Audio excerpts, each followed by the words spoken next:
What does the world expect of me? At age 16, 14, 13. 11. Not very much.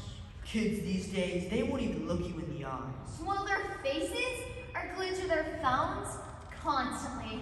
I'm not sure their eyes know how to focus on a human face. Exactly. It's like the first words out of the womb are Xbox. Maybe a better question to ask is, what does God expect of me at my age?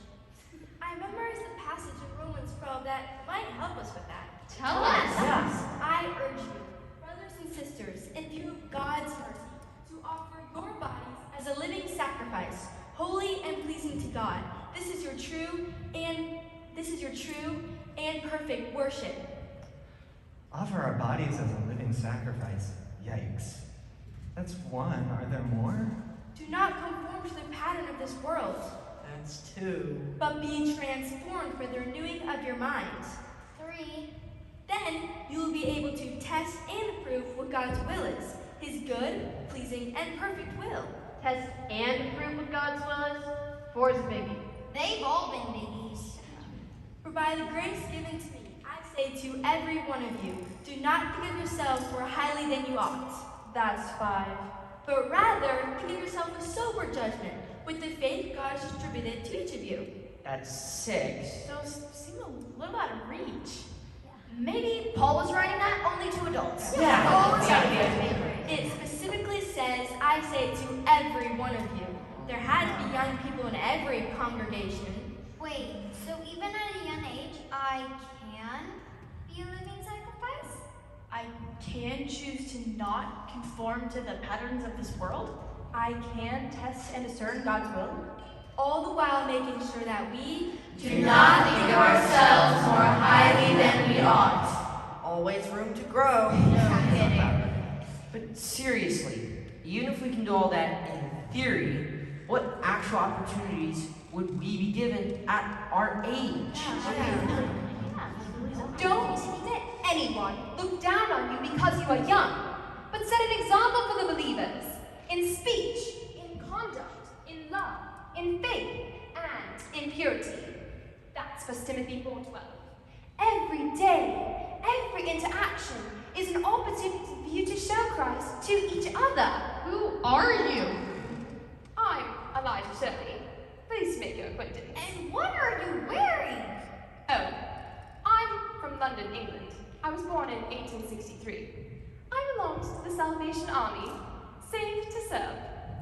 Keep going. Tell us more. Well, in London's East End, there were loads of people in need of God, but nobody wanted to go there. It was dirty and scary and full of worldly things. It was just the kind of place where Jesus would have gone. Seriously? We ministered to the people there, helped them turn away from the sin that had kept them in bondage for far too long. We fed them, clothed them, told them that God loved them and that we loved them. How old were you? I was 16. No way. My parents were worried about me at first. Naturally, they were concerned for my safety. But they loved God, and so they prayed, and God gave them peace. They actually began to help me. Now, my father moved to America in 1880 to find work. I was 17 by then. He sent for my mother and me as soon as he could, and when he described what Philadelphia was like in his letters, well, it was London's East End, just in a different location. So, I asked to start the work of the Salvation Army in America, and General William Booth said yes. Now, I did not do anything by myself. That's my parents, who were both spiritually mature Christians, solidly devoted to Christ, helped me physically, spiritually, emotionally, and financially, every step of the way. Pioneering the work in America was exhausting, and it stretched us to our absolute limits. Through it all, my eyes are on you. Through it all, it is well.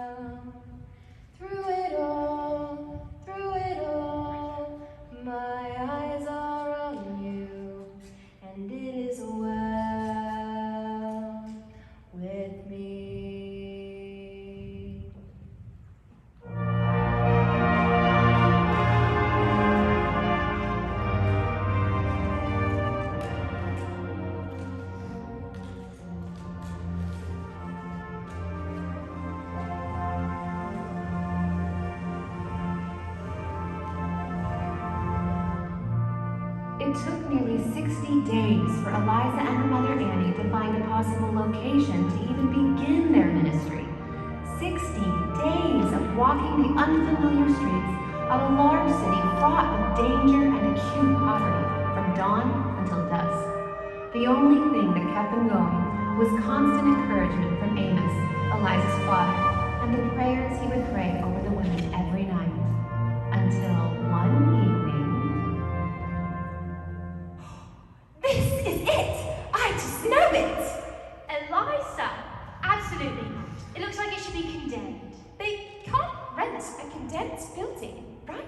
Right. Look, the sign says $600 a year with steam heat for $50 a month more. $50 a month? We don't need steam. We have the Holy Spirit. Let's go in and see the place. Oh, yes. Yes, this is exactly what the inside of a dungeon must look like. It's actually an old chair factory.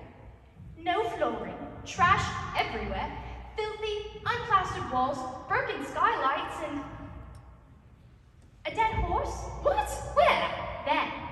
Well, obviously it's not dead, Mother. It's standing up. Barely. We could see it. 1,000 people in here! Yes, but who in their right mind would even come here? Well, Jesus was born in humble surroundings. It's actually quite a fit place for the Salvation Army to begin in America. But I wonder, does the fresh smell of manure cost extra? Sir, are you the agent responsible for renting this facility? Yeah, that's me. Someone interested in renting it? We are And what exactly do you want? the Salvation Army! Excited, are we? What exactly is that? Well, it all began across the pond in London's East End, where there were so many in such desperate need, much like you find here, sir. Our motto is heart to God, hand to man, because we are to be the hands and feet of Jesus. We bring the love of God to the darkest places in the deepest need. Blah, blah, blah. So, Miss Bleeding Heart, suppose I do rent this place to you. Who's going to be responsible for the rent? We are. In that case, I wouldn't allow you to rent it. No. Please, don't decide now. We can come back tomorrow for your decision. Sure, so I can laugh in your face again tomorrow. Come, Eliza. Nobody talks to my daughter that way. If this is the hopeful God told you that he wants, just go take it up with him. Come on.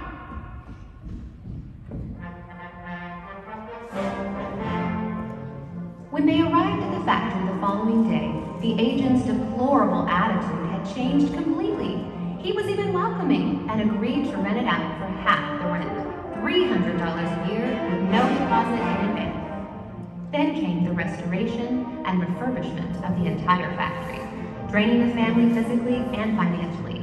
After removing the trash, whitewashing the walls, and spreading sawdust on the floor, Amos built a primitive wood platform.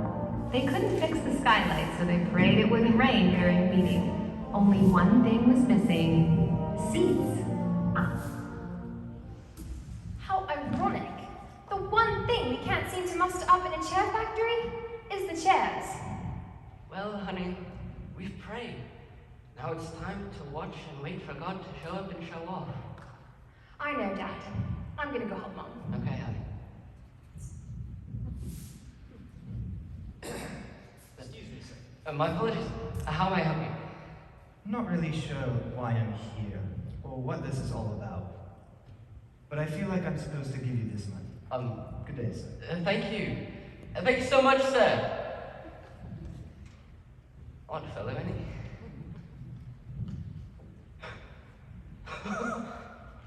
Eliza!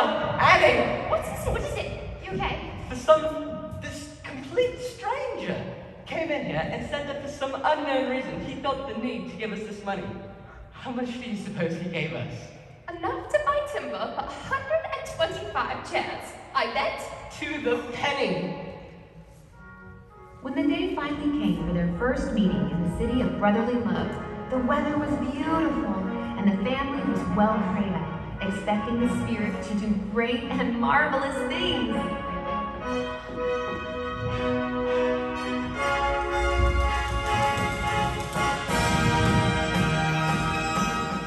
Let me guess. 200 people came and 50 souls were saved. Haha, no. Only 12. That's still a lot. Yeah. 12 souls were saved. Only 12 people came. Oh. Eventually, it did take off. God greatly blessed all our efforts and obedience. People love to remember what God accomplished through me as a teenager. And I don't blame them. I want my testimony to empower young people. I do. But make no mistake, that's not where my story ends. By God's grace, my entire life points to His faithfulness, especially the later years. Every dark time made His Spirit's voice in me grow bolder and His light grow brighter. Maybe not right away, but when you run to God in your grief instead of away from Him, that's exactly what happens. That's what the dark times were intended to do. And the dark times were often, but I was grounded in God, and He was my anchor. Through it all, my eyes are on You. Through it all, it is well. Through it all, my eyes are on You, and it is well. It is well. So let go, my soul, and trust in Him. The waves and wind still know His name. So let go, my soul, and trust in Him. The waves and wind still know His name. So let go, my soul, and trust in Him. The waves and wind still know His name.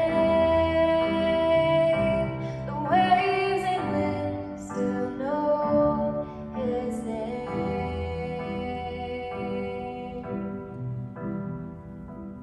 It is well. While back in England, Eliza's first child was born with a club foot. With my soul. God provided a surgeon who waived his fee completely. Eliza's father Amos died of a heart attack when she was away in England. While ministering in Minnesota with her husband, the Rickman daughter Ethel passed away.